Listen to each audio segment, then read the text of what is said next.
பக்கத்து கிராமம் சொல்லுங்க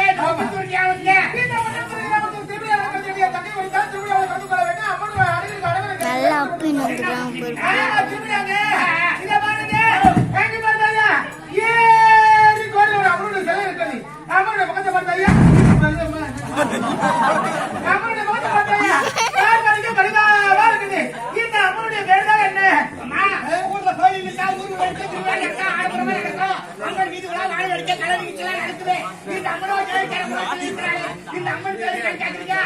இந்த முட்டத்தூர் கிராமத்திலே இந்த அம்மன் பெயர் தான் முட்டத்தூர்